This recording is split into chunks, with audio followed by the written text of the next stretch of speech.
Matematik tingkatan 3 tajuk hukum indeks.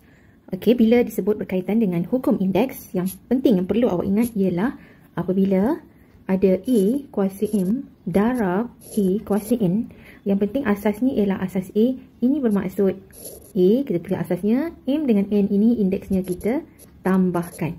Dan kalau satu lagi, kalau bahagi A kuasa M bahagi A kuasa N, yang penting asasnya ini sama. Itu bermaksud indeksnya yang ini kita tolakkan. Itu kalau bahagi. Jadi untuk soalan yang nombor 1 ini, apabila diberi 2K kuasa 5 darab 4K kuasa 2, apabila diminta kita permudahkan, okay, jadi yang ini bila ada perkali di hadapannya, perkali ini kalau sini darab, perkali ini kita darabkan. Bermaksud 2 darab 4 kita akan dapat 8. Dan yang ini K kuasa 5, K kuasa 2, asasnya dah sama, asas K. Jadi kita tulis K. Dan kalau darab tadi, indeksnya kita tambah. Jadi bermaksud dekat sini, 5 tambah dengan 2. Jadi jawapannya ialah 8K kuasa 7.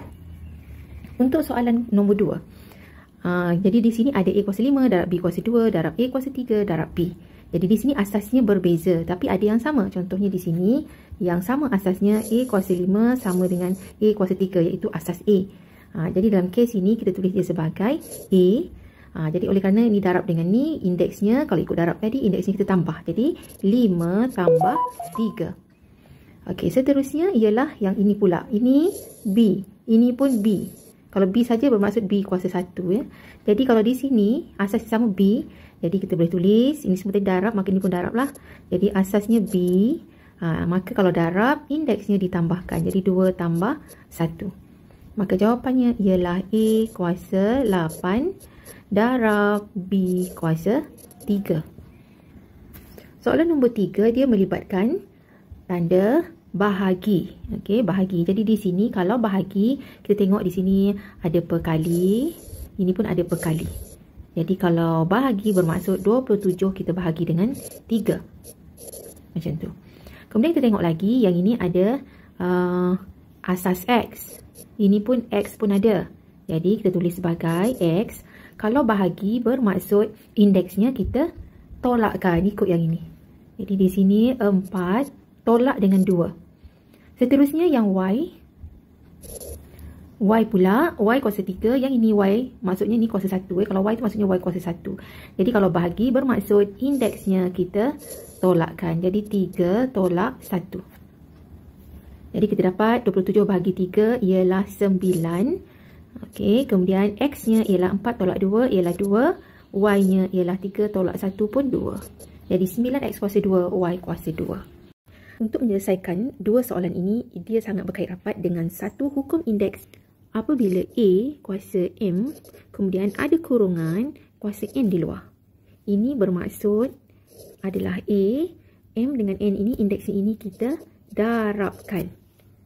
Okey, bagi penyelesaian soalan yang pertama, bila ada kurungan, ada kuasa 2 di luar, kita kena kuasa 2kan untuk setiap ini. Bermaksud 3 kuasa 2.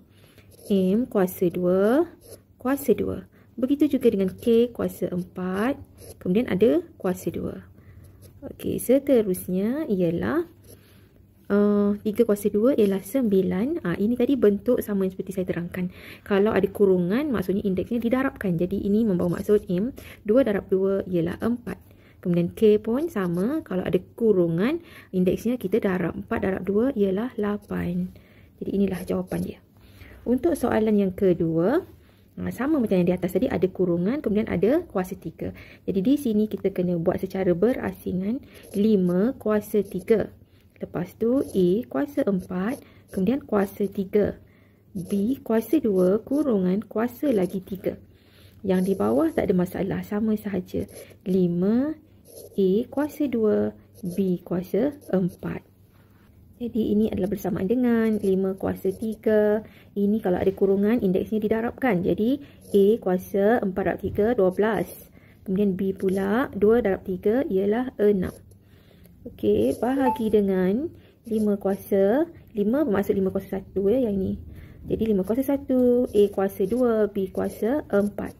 Okey, maka mengikut hukum indeks, kalau sama asasnya, bahagi bermaksud indeksnya kita tolakkan. So, 3 tolak dengan 1. Untuk A pula, A kuasa 12, A kuasa 2. Jadi kita tolakkan 12 tolak 2. Kemudian untuk yang B pula, iaitu B kuasa 6 bahagi B kuasa 4, bermaksud 6 tolak 4. Indeksnya ditolakkan. Jadi jawapan akhirnya ialah 5 kuasa 2, A kuasa 10, B kuasa 2. Bab 6, tingkatan 2, tajuk isi padu. Okey, diberi dalam rajah dekat sini ialah prisma tegak yang mana isi padunya ialah 5,832 cm padu. Soalannya, hitung nilai X dan juga nilai Y. Okey, kita pergi kepada formula untuk isi padu prisma tegak. Isi padu adalah bersamaan dengan luas keratan rentas darab dengan panjang. Atau ringkasnya ditulis sebagai I sama dengan luas keratan rentasnya L, panjangnya P. Okey, jadi yang mula-mula kita kena tahu luas keratan rentas. Kita perhatikan prisma tegak dekat sini yang mana yang dikatakan dengan keratan rentas. Okey, jadi dekat sini cikgu dah warnakan yang warna kuning dekat sini ialah keratan rentas. Macam mana kita nak tahu keratan rentas ini ialah pada rajah tersebut dia ada 2 permukaan yang berulang. Jadi luas keratan rentasnya ialah luas bentuk segitiga, iaitu formulanya setengah darab dengan tapaknya 18 darab dengan tingginya 24. Okey, kemudian darab dengan P, ini ialah luas keratan rentas. Darab dengan P dekat sini ialah panjang. Panjangnya ialah Y. Jadi darab dengan Y adalah bersamaan dengan dah diberi isi padunya iaitu 5832. Jadi di sini kita permudahkan, iaitu setengah ini, 2 ini darab dengan 9. Okey, 2 darab 9 dapat 18. 9 darab dengan 24 ialah 216. Darab dengan Y sama dengan 5832. Maka Y adalah sama dengan 5832 bahagi dengan 216. Sebab sini darab pindah sini jadi bahagi. Maka Y kita dapati nilainya ialah 27 cm. Okey, itu nilai Y. Sekarang kita nak kira nilai X. Nilai X tu di sini. Nilai X ini jaraknya, nilai X ini sama dengan jaraknya di sini. Yang ini pun kita kata ialah X. Jadi ini ialah bentuk segitiga bersudut tepat. Kalau sisi yang menegak ini 24, yang mendatar ini 18, maka kita boleh cari X. Iaitu kita guna teorem Pythagoras. Iaitu X kuasa 2 adalah bersamaan dengan 24 kuasa 2 tambah dengan 18 kuasa 2.